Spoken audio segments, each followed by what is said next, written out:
Hello, hello. Welcome to Mindful Madness, and this is Mad Reads, the book club, and we are going through and we are in Women, Labor, and Value, what women sustain, produce, and are never credited for or credited very little for. And we are working on Invisible Women. We have done episodes 1, 2, and 3. This is the fourth one. And we're going to go ahead and finish up the book on this one. And then we'll be moving on to our next one. The reason, and I just want to do just a quick why I'm choosing to do this, why I'm choosing to grow this channel and I open things up a little bit. We have a lot of talk, and we have a lot of talk about around women's issues and children's issues, and with that talk we have some action, but not a lot of collective action. And so my goal here is one, we all come from different backgrounds, experiences, socioeconomic, just you name it. We're all individual people. And the book club is designed, regardless of background, to get on the same page with other women. And not just get on the same page, but as this grows on online and offline, which is the really more important aspect of the group of the book club, sharing skill sets, sharing resources, working more as a community resource for each other. And while there are a lot of women's groups, different groups doing different things, there's not anything under one umbrella to help women have easier access, fill in gaps between groups or in groups. And so part of the goal here is to work as a resource, an overall national resource for women, to build community, local community and online community. And part of getting on the same page, part of creating that cohesiveness is understanding our past, where we're at currently, and possibilities for the future. I analyze systems and patterns that affect women. I do not speak for or diagnose individuals. I have an interest in seeing where gaps are in current systems, just to be kind of simple about it. So I think maybe that's all I want to share right here. So we did go through and we talked about quite a few things with the other videos that we already have that are out there. Let me go over and pull up one of those. In just a second. I want to get into this and this and okay, so why did that just do that? I think I'm still on. Yes, I am.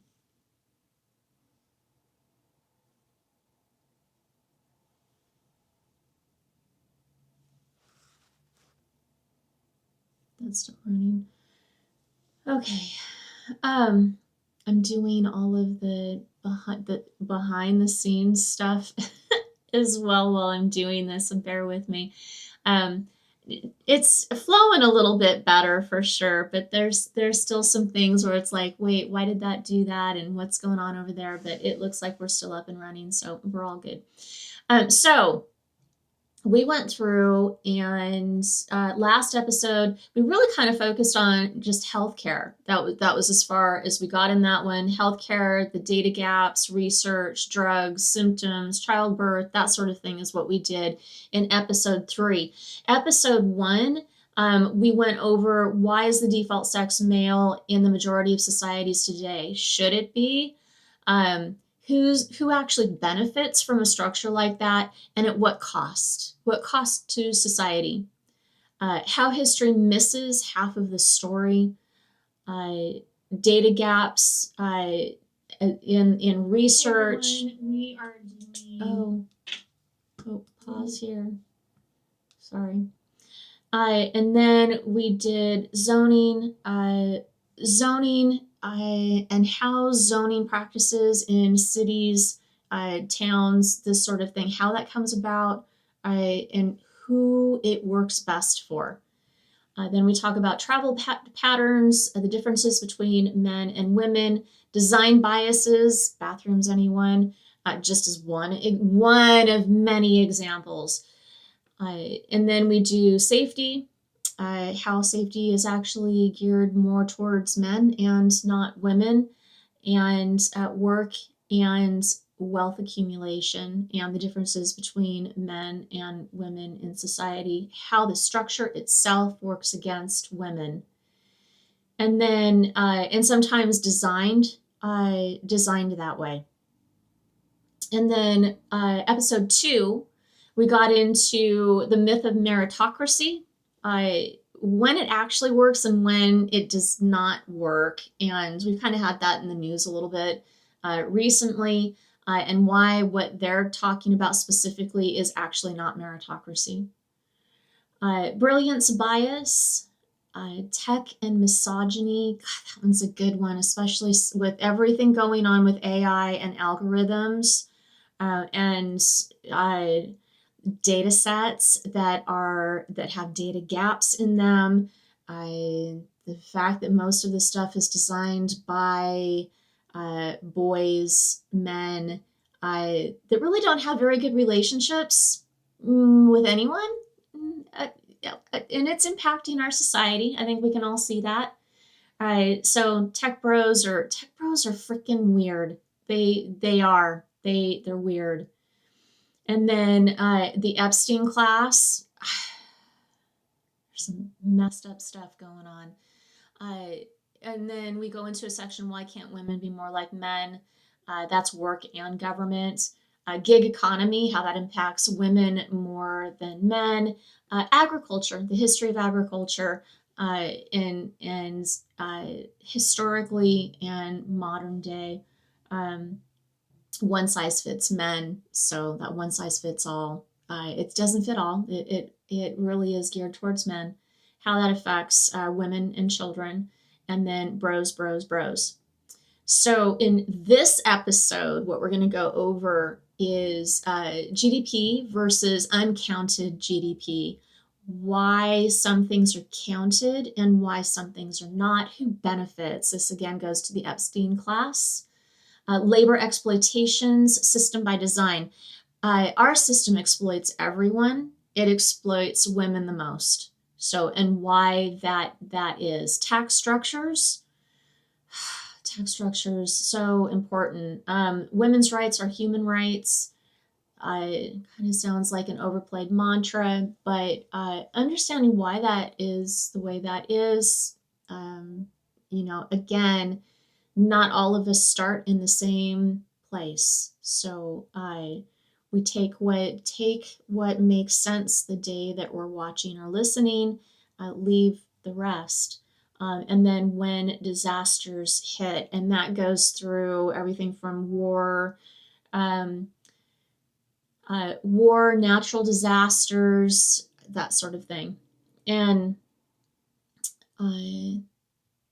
then we'll go ahead I'm kind of doing this segment, and then let me change over so you guys can see.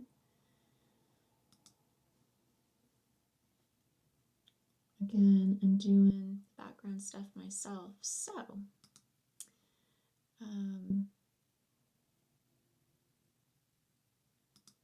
we're gonna do this. And so the book that we're finishing up today is Invisible Women, and this is by Caroline Criado Perez. Wonderful book. Again, when you go through and you pick up any of the books that we're going to be doing, I just, as a reminder, corporates are not interested in feeding us, housing us, hiring us, doing really anything for our benefit. They don't want to pay taxes, that whole thing. So let's not use corporate, avoid them whenever we possibly can. So if you can't find the books in the library, you can't, actually quite a few of these, if you go over to this little app called Hoopla, you can take your library card number, you can put it into this app, and it gives you access to free access to audiobooks, books, and movies. And it's free. You just need your library card. Again, that's Hoopla, and you can find that in your app stores. I believe the app itself is also free. There might have been a small amount on that, but one book pays for it. So, and if you can't go there, go to your local bookstores, used books, that sort of thing. And as a last resort, go to a corporate bookstore. Quite a few of these you can find, or go directly. Oh, key. Go directly to the author's website if you can. So support the authors directly whenever possible. I would actually recommend that one first. All right, let's go ahead and get into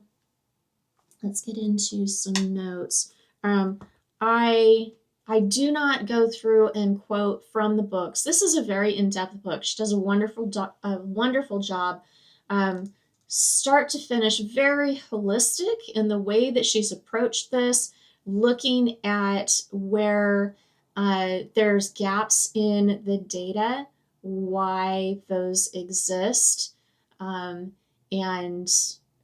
she does such a good job. It's all aspects of our lives. So as you're going through your day, moving forward after reading this book, just sitting and pausing wherever you are, whatever you're doing, how data gaps when it comes to women impact you and our children. So we're going to go ahead and go into we're doing what some would consider costless resource to exploit, which is basically women, and how certain things that make society function are not counted. And if it's not counted, then it disappears. Invisible women, right? So when we talk about policy initiatives and how much it'll cost, if a company wants to do a specific thing, if a government wants to do a specific thing, what costs can be pushed off onto society itself, another company, another resource, anything that gets it off of their books and onto somebody else's timesheet, regardless of whether or not they're paid or not. So GDP, or gross domestic product, has been developed to include cost of goods, cost to produce, and the data gaps that are involved in that. So and basically it was something that they started to really watch after World War II. So World War II was the basis what government and companies produce. So, and unpaid women's work was not a thing. It was not ever something that has been tracked in GDP, and it warps the figures. Post-war to the 70s, the counted production went way up, but it didn't actually go way up. It shifted. So when we talk about that, when women went out into the workforce, the women's work was counted. That type of work was counted. So the shift went from unpaid to paid in the metrics. But the other thing that shifted, so the work that used to be done in the home, such as preparing meals, now you could go and buy prepared food instead of making it at home. So now that work that was done at home is now counted because it's a bought product out in the market. Buying clothes instead of making them. So again, textiles, which is one of the things that has been predominantly female focused, and we'll be getting into that, the history of textiles in another book that goes in wonderful, wonderful detail. The history of textiles, the development of that, how that was later taken over and started to be counted, and how women gradually lost control of that, even though they were the initiators, and how they were exploited once the notion of factory work or mass production started to come into play, how exploitation came in during that period of time.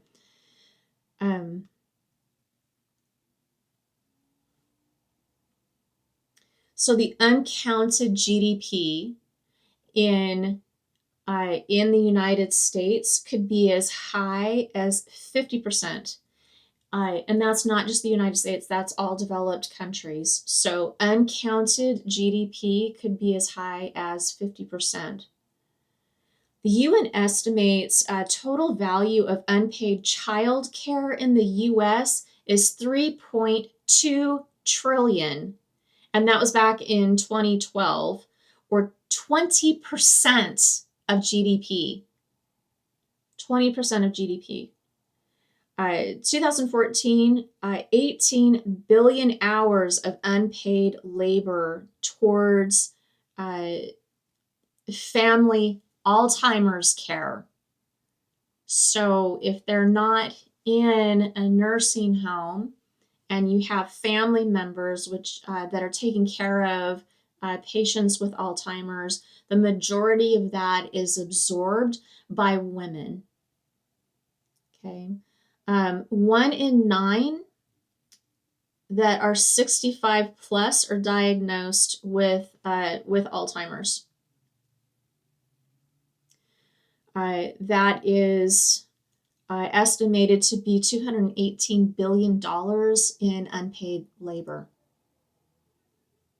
And keep in mind when we talk about this, and we talked about this, I believe it was in episode 1, when unpaid labor, that time is used, those monetary funds are not acquired. They're not put into building wealth.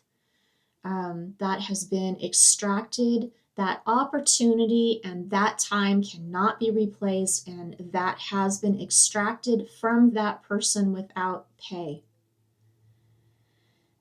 So,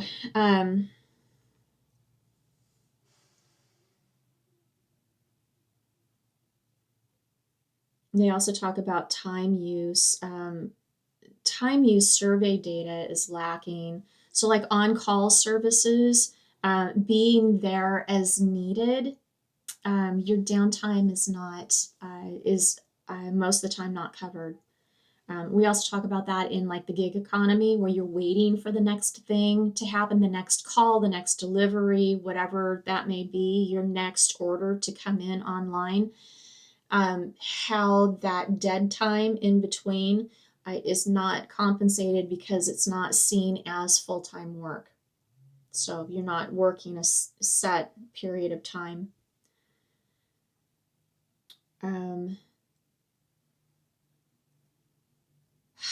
We just went through this in such a horrific way.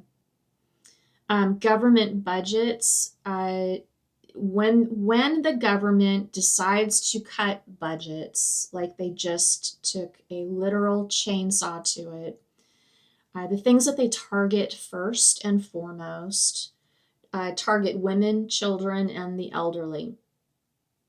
And all of those cuts, as we just saw in this book that was written before any of this, I'd have to go through and look to see what year this was actually written. But it benefits rich men. The Epstein class benefit when they put extra labor and take resources and services away from women, children, and the elderly specifically. So it increases the workload of unpaid labor, and it takes women out of the paid workforce. And in this instance, what they're doing right now, it's intentional. Reducing women's rights, women's access to services, and access to employment. Majority of women, there are more women that use public transportation. So when you reduce access to public transportation, don't maintain, don't upkeep, don't advance public transportation, it impacts women more than other groups.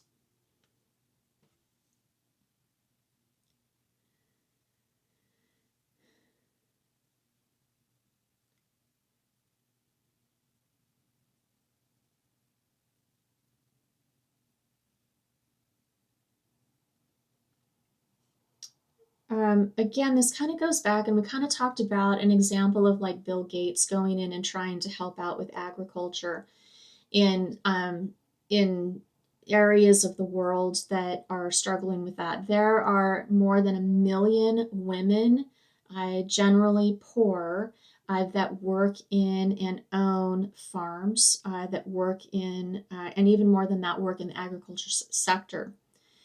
When you have a group that comes in, a lot of times they don't include women in the discussions. And so for the instance of agriculture, what they did was they wanted to go in and introduce different types of crops. And when they had the meetings with men, they wanted higher yield because they equated that to more money. What they didn't take into account was what that yield would actually produce in the upkeep of services in the field, such as weed pulling, field preparation, harvest, the production of that yield so that it's ready for market, and how much additional time it would actually take to prepare those specific yields once they arrived home. And that would go to the habituation rate of the market, whether or not the market would want to buy that new yield, based on the idea that if it takes longer for you to make it, you're not wanting to add more time onto the stack of stuff that you already have to do. They simply didn't talk to women, and so the program failed. So another one that ends up having the same effect, and this is for men and women in this instance, that have small children at home that they're taking care of, because it's not just women. So these initiatives, when they do this kind of stuff, when they don't account for the unpaid labor of taking care of your own children. So you're trying to improve a situation, but if you don't take into account the unpaid labor aspect of things, then you can have the best intentions, but it fails. And in this instance, they're talking about development initiatives that provide training, and these training initiatives often fail. And they fail because they don't account for the unpaid labor that they're already under. And so the assumption that they're not working and so must be doing nothing else, just sitting around. Women are always working. They work throughout the day. It is the bulk of day-to-day work is placed on women. Historically, women today are still experiencing that, although there is definitely more pushback in regards to the additional work that happens at home, not just in the workplace that's counted. So childcare is the biggest challenge, and elder care is an increasing challenge. So if you're trying to get more people out into the workforce, but they don't have anybody that helps take care of children or elderly, it takes that person that has the ability to work, that has the physical ability to work, it takes them out of the workforce simply because there's nobody there to help take care of the children and the elderly. So when the government does not provide adequate services as a societal construct, it diminishes the ability for that community to rise. Hey, I mean, think about this. So in 2020, okay, so 6 years ago, 60 plus will outnumber children under 5 years. So the elderly are outnumbering the youth of the nation now. And that's going to be substantially higher moving forward, because men and women are choosing not to have children in growing numbers. As a matter of fact, I was listening to a video the other day, last night, as I was drifting off to sleep. China, they have, so there's about 365 million people that live in the United States. China's single population, male and female single population now, because of how they treated women and little girls, infants, they killed the female babies. And because they did that, they have by far more men in their population than they do women. However, they're under the same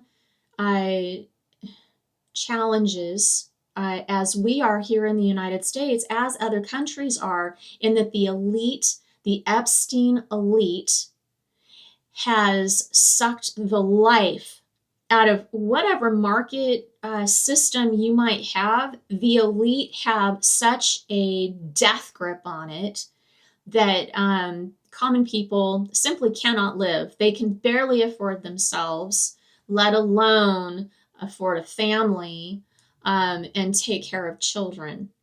So China, so we have 365 million people in the United States. China's single population is 310 million people are single in China. And nobody's having babies over there. Yeah, they've been talking about like importing and encouraging immigration, this sort of thing. And that's a whole mess. That's a whole mess. We're not going to get into that here. Okay. So in 2014, 25% of the world population has chronic disease, some form of chronic disease. In the US, 80% that are 65 plus have at least one chronic condition, so that adds to that workload. 50% have at least two.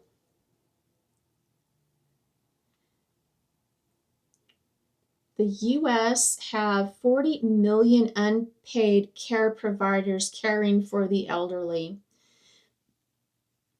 Most women cut their paid work because they're forced into either caring for children or caring for the elderly. The problem with this is when you have unpaid labor like this, you end up with a poverty situation, and most women will live in poverty and retire into poverty because of this. And it's a direct result of the laws, the systems that are produced by the corporate class and the Epstein class of people. So they want more babies, but they don't want to care for this entire system. And this goes directly into, so for infrastructure, when a government talks about infrastructure, we'll hear them talk about roads, rails, water pipes, power, the military. All of these things are talked about when it comes to infrastructure. Child care, elder care are not included in any of that. None of that. That is pushed on to family members. Social services infrastructure, early child care education. Early child care education, plenty of studies have been done, increases the likelihood to produce productive adults. So, and it kind of, and then a 2% investment in early child care education would increase the overall GDP. Now, this book was written just a couple years ago, and it doesn't take into account what AI is currently doing, the replacement of the workforce. And there's a few conflicting things that are currently going on where on one hand, they're taking body autonomy away from women. And so if you're in a relationship with a man, sometimes if you're not, and you're in a situation where you're pregnant, you're forced to birth. So forcing the birth, but not taking care of the mom or the child. And in the same token, wanting to increase the birth rate while simultaneously making it difficult for that to even be sustained, and firing people because of the use of AI. Like there's it doesn't make sense. There's no balance here. There's no it's almost like they look at these, it's not almost, they look at these as singular events. So it fits one narrative over here to force women to birth, and that they want more babies because the population is dropping. And so they want to control that over here. But then on the other side over here, it's like, why do you need these more people when your AI is stripping jobs away? How are you supporting this if there's none of this? It just freaking exhausting. Okay. Childcare currently off the charts expensive. Oh my gosh. So I'm a Gen X, and I remember when my little ones were little, I was fortunate early on that I was able to work a business at home. And so I did not have to start dealing with daycare until my youngest was 4.5. So I was fortunate that way, But I remember even then that childcare was spendy. Like if I was not making good money, there was like no point, because like at that point in time, I think minimum wage might have been $4.75 an hour. That's been years ago, and I know there's some states that are like 7.15 an hour, seven. Like, come on, come on. Anywho, I remember that if the hourly for daycare was more than I was making hourly, I couldn't take that job. I just, it didn't make any sense to, right? So, and that's when women start getting pushed into, well, then they work nights, or they work the opposite of the schedule that their partner does, or they take part-time work here and there. And so I had to go through and like figure out how exactly I was going to go through and fill that gap, because we wanted more for our family. We had goals and this sort of thing. And I had, at that point in time, I had 1 year of university, and I didn't go back to school. Long story, I won't get into that here. So I found myself basically with a high school education, and having children at a very young age. And it wasn't until later that I went back and finished a college degree. We're not even going to talk about that here. But it goes back to if you don't support women and you don't support the development of children in a healthy society, your entire society is going to get sick. And that's where we're at. They've ignored one whole aspect of a society, and now we're completely out of balance. Completely out of balance. Okay. So childcare can also be difficult to find. I hear about these waiting lists that are massive. And all of this costs women lost wages overall, which again is a deficit to their own retirements. The increased tax gained from women's paid labor would pay for the child support and increase the GDP.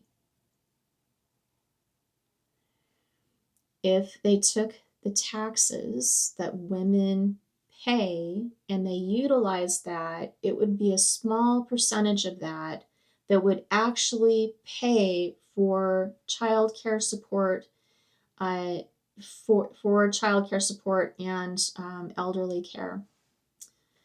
And overall, it would increase the GDP. And when government services are cut, it doesn't mean the work disappears. It's transferred to women, and it goes to, it's no longer counted. No longer counted. We need to redesign the economy, because this is not working well for anyone. So, and it's not that people don't want children. People like the idea of having children. And it's sad because the mindset is, I don't want children because I don't want to live in poverty. And that's basically where we're at for the majority of America at this point. And we're all one serious illness from being in bankruptcy in the United States. So yeah.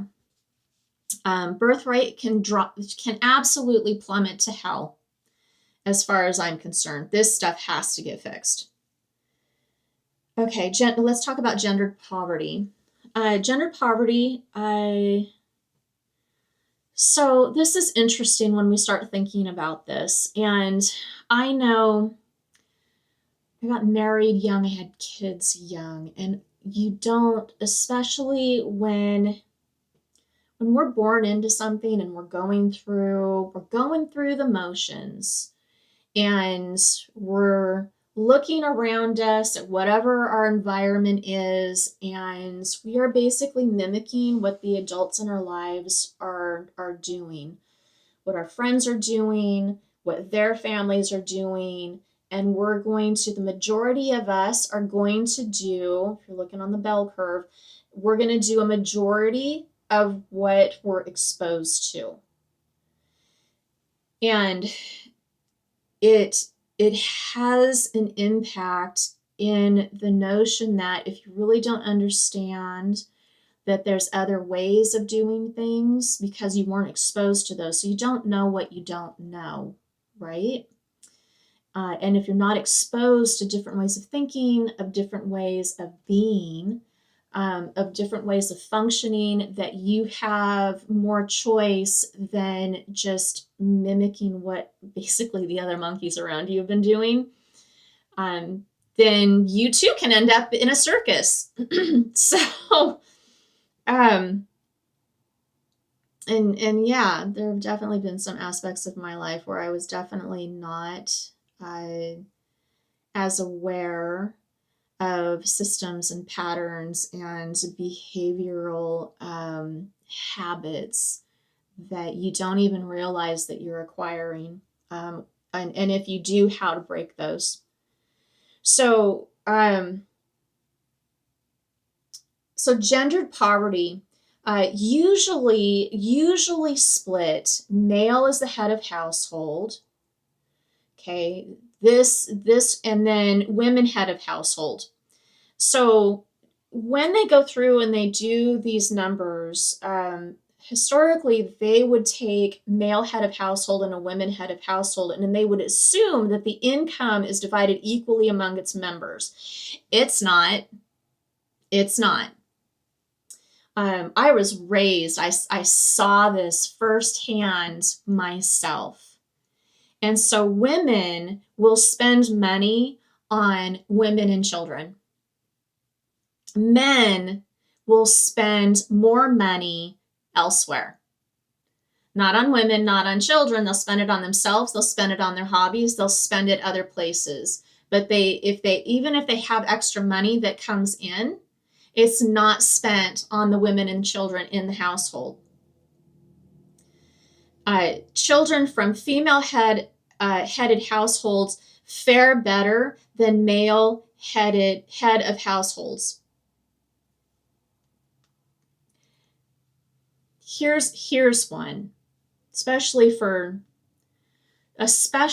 women, girls that have been conditioned to chase wealthy men. Hear this loud and clear. Women and children can live in poverty in an above poverty male head of household. And let that sink in, especially when you think about the behaviors of certain men. And I'm not going there in this video, but I'm just going to say there are very specific men that we see in our society that claim that they can't get dates. But for any woman that gets caught, or girl that gets caught in their web, God help you. Women and children can live in poverty in an above poverty male head of household. Let's talk about U.S. tax structure, because this is extra special. Epstein class, right? Okay. So with couples, a woman filing joint, she pays more in taxes than he does. This is not good for a woman's overall financial health. Because it goes towards your Social Security at the end. It also goes towards how much money you have to invest in your own retirement. This sort of thing comes into play. Main earner pays less in taxes. Okay, so that's not structured very well. And then the impact of taxes on women, that is part of the data gap. So it's not been studied. In part, it's been studied. How so many women end up in poverty, it has been studied. And they have a better understanding of it. More research is needed, and the tax code really needs to be fixed. But that's not the direction we're currently headed.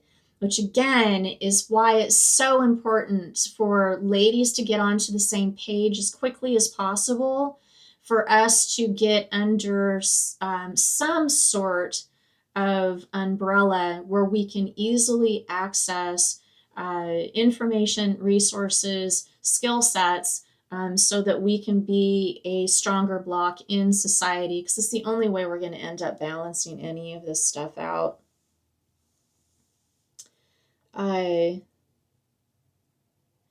Corporate and elite tax loopholes benefit men. The whole tax structure benefits men most, and a specific class of men. And we've seen that. We absolutely freaking live it every day, right? Okay. Tax avoidance schemes are a massive loss in taxes. And again, those taxes could go to better our society as a whole. And yep, we're not doing it. I think one of the main things that really needs to go extinct as soon as possible are billionaires and trillionaires and PDFs. We need 3 extinction events is how I look at that. Not saying anyone, but those classes of people need to be eliminated.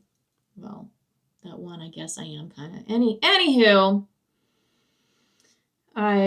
Consumption taxes. Governments use these to offset tax loophole losses in the taxes. And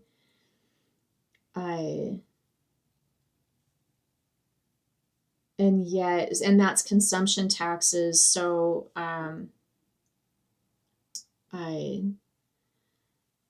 like anything that you consume that's not food, they use those sorts of taxes to offset the tax loopholes for the rich.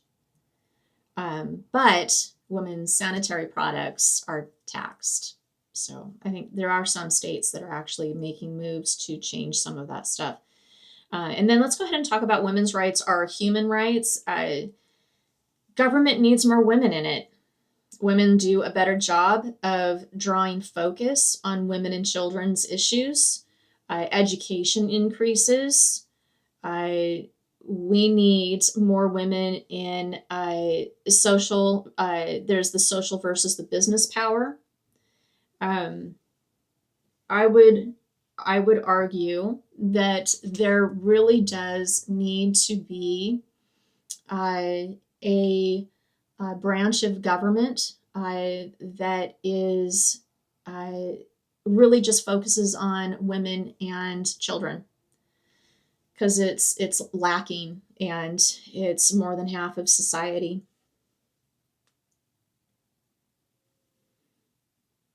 Like even a separate branch of government, right?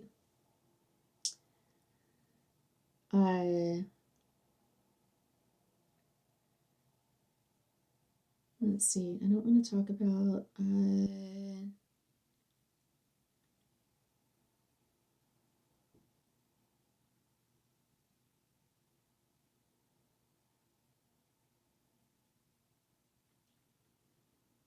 kind of talk about projection bias and confirmation biases. You add this to men as the norm, and that's a problem. And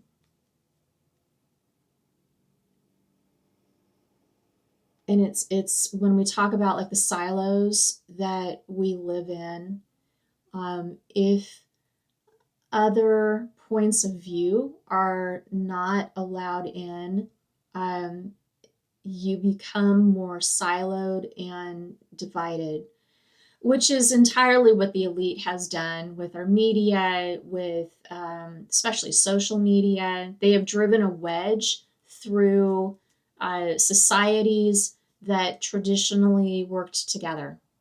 So they blame it on other things when it's them actually doing it.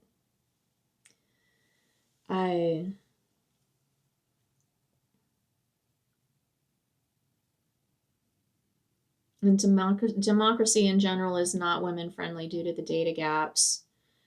Political quotas.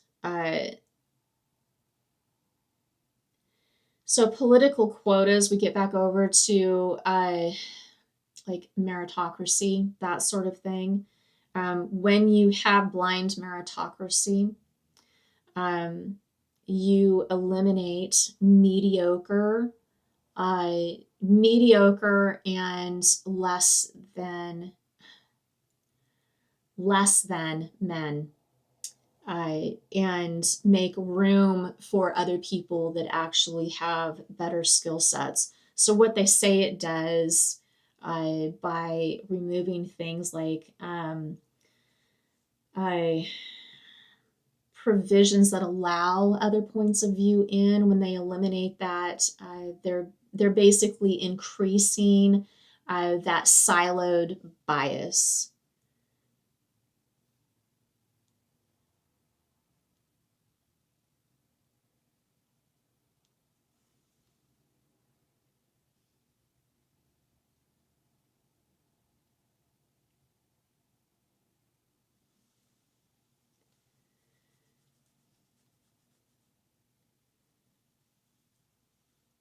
So there's a thing that she brings up in here, and I have to agree to some of this because, for a couple of different reasons.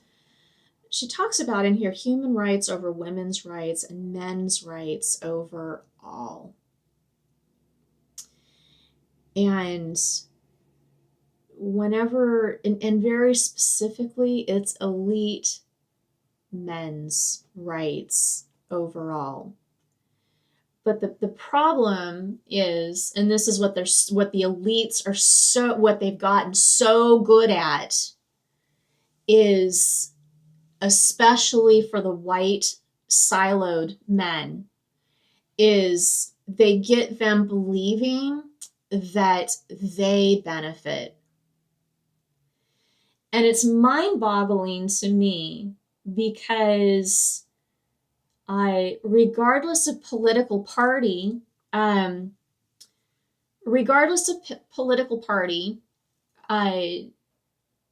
everybody has lost jobs. The elites are doing excellent. I mean, that stock market's up, right? Stock market's up, and taxes have been cut. Okay. But the majority of the men that was supposed to benefit, it didn't benefit them. It only benefited the elite. Separating, and get into this just briefly, separating a population in left and right is one. Separating people based on religions is another one. On race is another one. As many divisions as you can possibly put together stops the population from fighting the elite class. They have sucked the life out of the lower and middle class.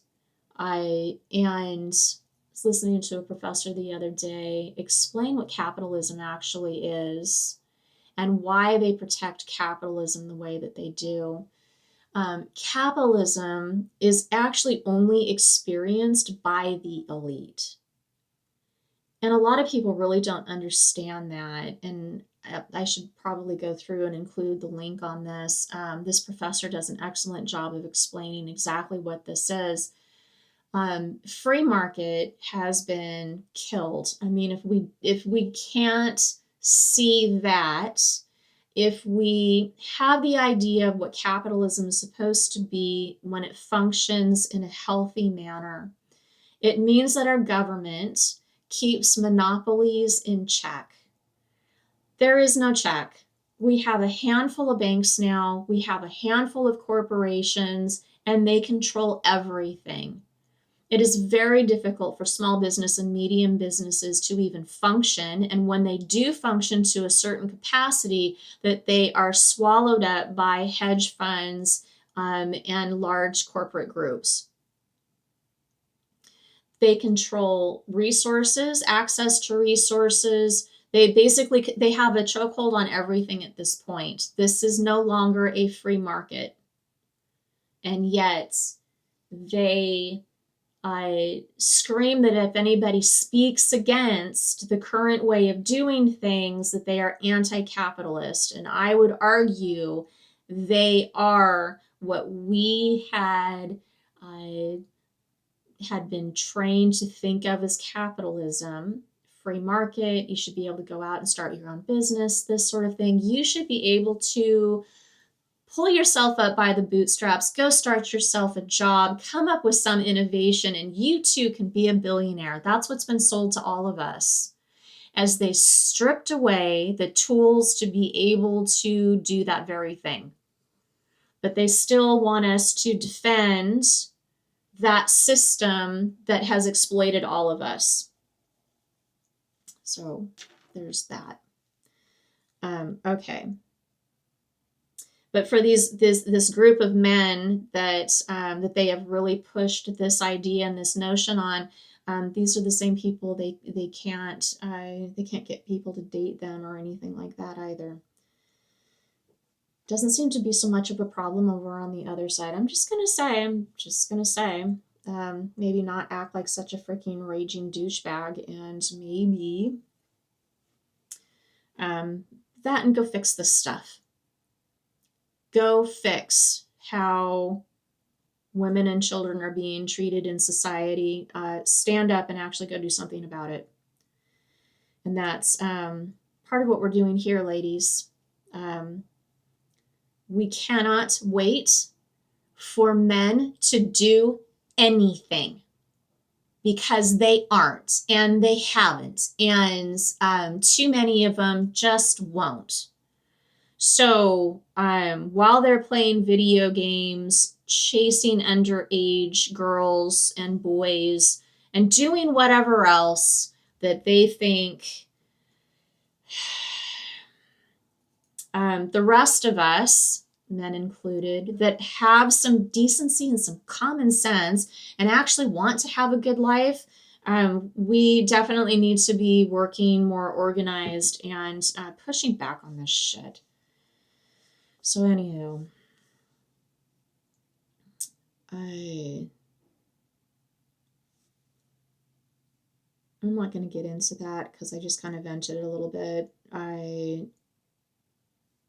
The gender gap is the largest at the government level, and the system is skewed to men. This is simply a broken system.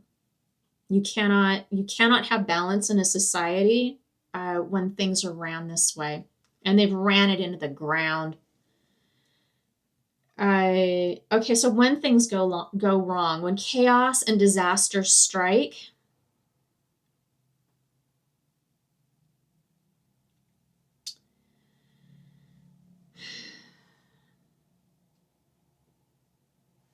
so the curiosity and part of the mindset is that even though women are at or just above 50% of the population, they're still seen as the minority.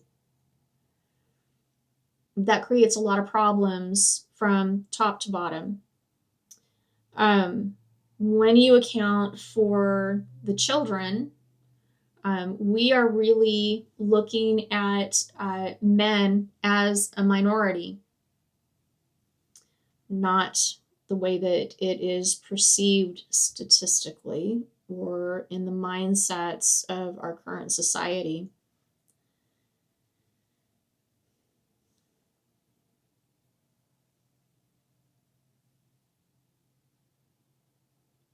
So here's some things, and this is what happens when women are excluded from decision-making tables. When disaster strikes, and let's say new houses are needed, they'll miss the entire damn kitchen in new housing, even temporary housing. They'll miss the entire freaking kitchen. Distributing food that needs to be cooked with no way to cook it. Again, very short-sighted. Hurricane Andrew in Miami, when Hurricane Andrew hit, the male leaders during that time, they focused on getting up business centers, skyscrapers, and the Chamber of Commerce. Those were the focused points. They missed helping people first, health centers, care facilities, child care, schools, and food access. Yeah. Hurricane Katrina. Black women were impacted the most. They used it to remove unwanted people. They destroyed the local social structure. And they moved people outside of work access areas because the land was valuable once it dried up. They had bus issues and transportation issues.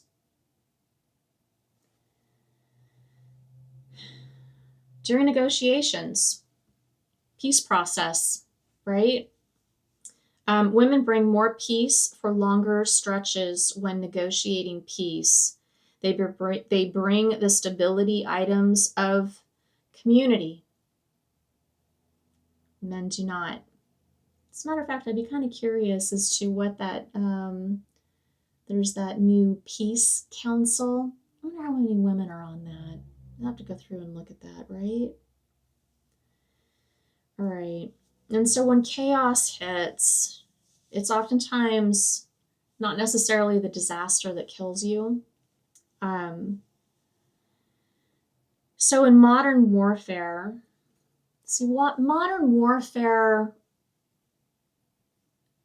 we used to hear about the civilian casualties in World War I, World War II. And of course, you hear about the troop casualties. And then we started working on reducing deaths and injuries with troops worldwide. And that was good.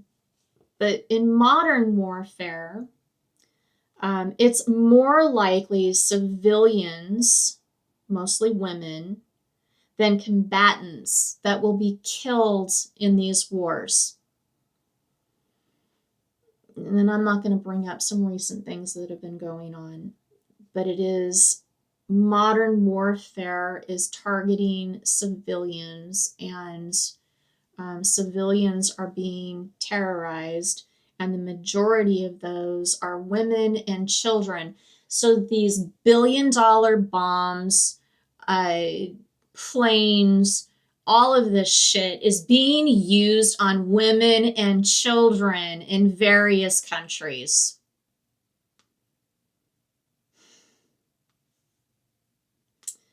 During conflict, DV and GRAPE, post-conflict is a known thing. There's no place to report, and there's no place to get help. Marriage age before and after conflict drops. Half of the global maternal death happens in conflict states. And during points of conflict, pregnant women are left on their own, to their own devices, to carry the child, birth the child, care for the child afterwards. No considerations or thought given to any of that. During pandemics, women are hit hardest. Pregnant women exposed to the illness. Most caregivers are women, so they're overexposed to the situation and over again. Data gap on how a pandemic affects men versus women. And then women also care most commonly, especially in other countries, for funeral prep. And when systems really break down, even in our society, women take care of funeral prep most. Health advice is also harder for women to follow during this time, such as staying away from other ill people, taking care of yourself when you're sick. Um, yeah, exposure rates, on and on. Um, Natural disasters, weather related challenges. We've seen more of that uh, throughout the year, like different things, whether it's fires, floods, hurricanes, uh, cold, freezing, like really freezing, winter storms, that sort of thing. Uh, Women are likely to die uh, during these events. The poorer they are, the higher the death rate. In a lot of countries, women are not taught to swim. They're not allowed physical activity, so they don't know how to climb trees. A lot of times they are waiting for men to help them, and the men are busy saving themselves. They're oftentimes not given information fast enough. Cyclone shelters are designed for men, and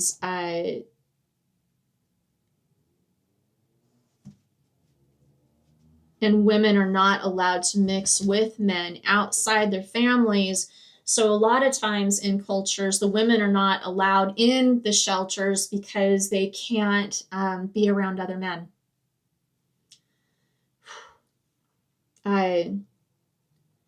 Natural disasters, grape and DV increase. A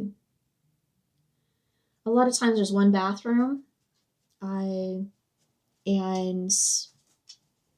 issues arise from that. No protections. A lot of times women stop eating or drinking, or they team up so that they don't have to use the bathrooms as often, which can also lead to urinary tract infections and other types of issues. Guards can be an issue. Male staff can never be trusted to work in female areas. And then a lot of times, food becomes a coercive tool for other things. So let's talk about homelessness. Women are more likely to be homeless. Most of them are running from domestic violence. How it's counted is important. If a woman goes to a DV shelter, it does not equal homelessness. This is not her home, but it's not counted as homelessness. If a woman goes to a homeless shelter, it's counted as homeless. A lot of women are the ones that leave their home for safety reasons, giving up access and, in some instances, claim on a marital asset. And that can come into play during the divorce. I went through something similar with that, where I needed to leave for safety reasons, and ended up leaving the house that we had built, I had funded, that yeah, and yeah, that was fun.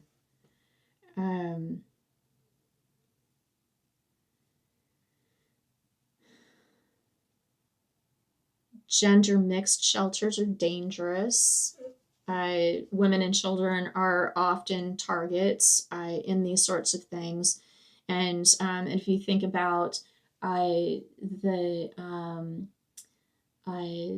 that large facility during Katrina, and the nightmares that happened in that shelter, horrible.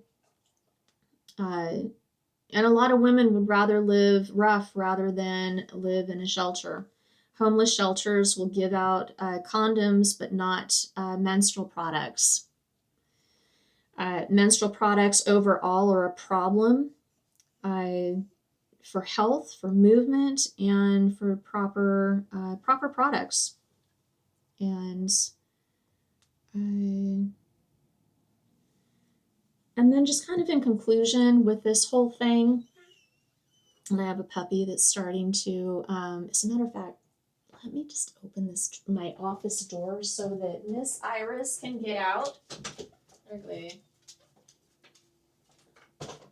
She, and of course she's going to come right back in. I have a Belgian Malinois and a little Whippet, and sometimes it gets a little bit later in the afternoon, and they start demanding my attention, so bear with me. So overall, and in conclusion with this, the combo of male and female exposure to challenges, it really does benefit everybody. I have seen over and over and over again when men and women work together that they bring the best to challenging situations. We all have pros and cons, and when we combine the pros of one group with the pros of another group, we really do so much better when we do this sort of thing. And I hope that by women having more resources, getting onto the same page, having more of a broad access to information, sharing of talents, skill sets, this sort of thing, that we strengthen our side of things, because men are not going to balance this out on their own. They're just not. And so having women that are working more in community is what I think will bring balance to not just ourselves at a personal level, but also as a local level, as a community level, both online and offline, and then overall for our society as a whole.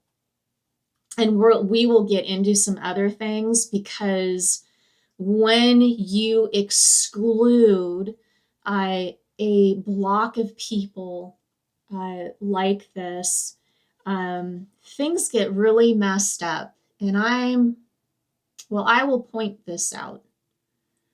When you exclude women from every aspect of a society, you end up with serious abuses of that entire population, where men in general feel inadequate, uncared for, angry.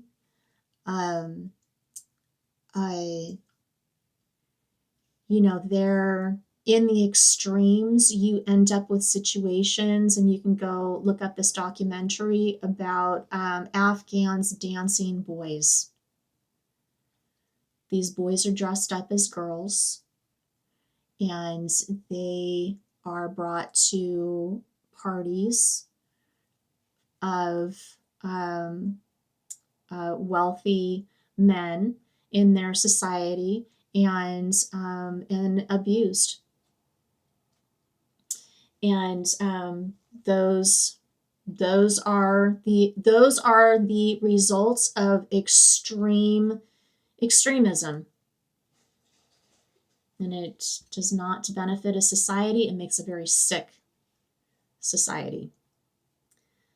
And we are seeing that more and more over here.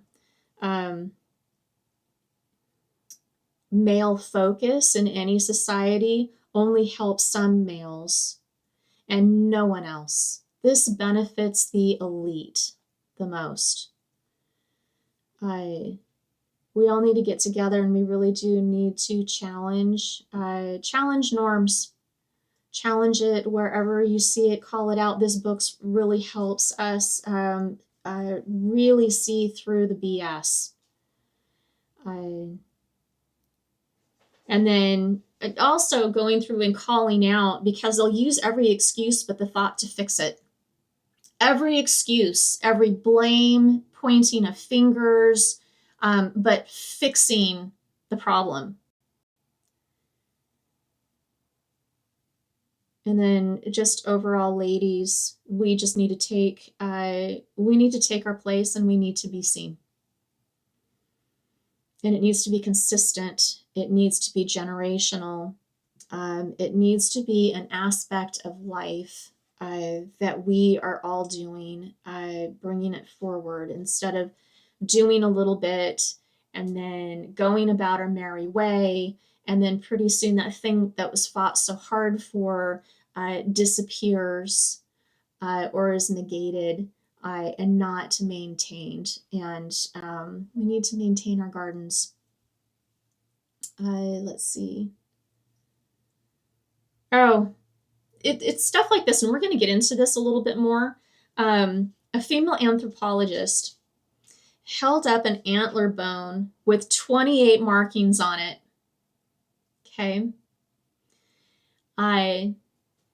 This was alleged to be man's first attempt at a calendar. Man's first attempt at a calendar. So they attributed it to a male coming up with this.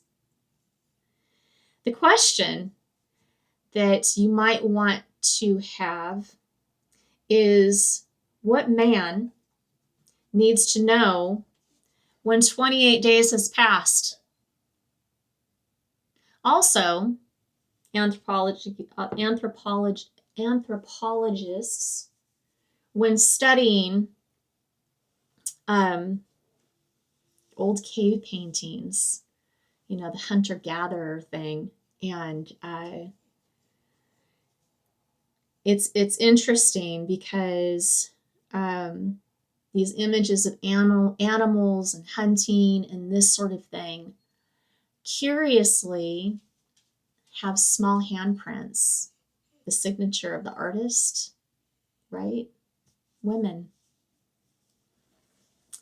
So when I talk about earlier agriculture, hunter-gatherers, women were the gatherers, women worked more with plants, although it was a little bit more egalitarian in a lot of aspects for early societies like that. But we kind of think of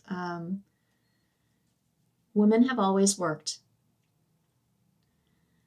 There's never been a time when women have not worked. And we have been unpaid, underpaid, and less appreciated and not tracked. And the more aware of this kind of stuff we are, the more that we can work to fix this as a society, because it's not one group that makes things happen.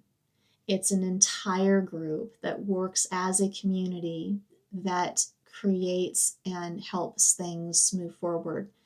And we'll be getting into some other things. Our next book that we're going to get into is Women's Work, The First 20,000 Years. That one is by Elizabeth Wayland Barber. You can also find that one for free on Hoopla using your library card. And you can do that one. I do recommend that you do the audio on that one. I think that it's good to do a hard copy. My dog.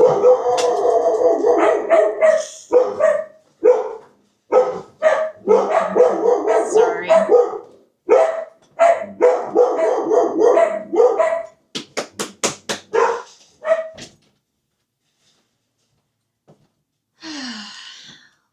Life with dogs. So Invisible Women, I would recommend doing a hard copy on that one so that you can take notes, because she really does have a lot of stats in there that, and just being able to write notes and that sort of thing. women's work, the first 20,000 years, I think that one's a really good one to just listen to, take a few notes here and there. But I don't think you necessarily need to have the hard version of that one. And again, you can find the free version through Hoopla and your library card. So I'm going to jump off so you don't have to sit here and listen to my Belgian continue to go off. So I'll talk to you guys later. Thanks for joining in, and I will see you again soon.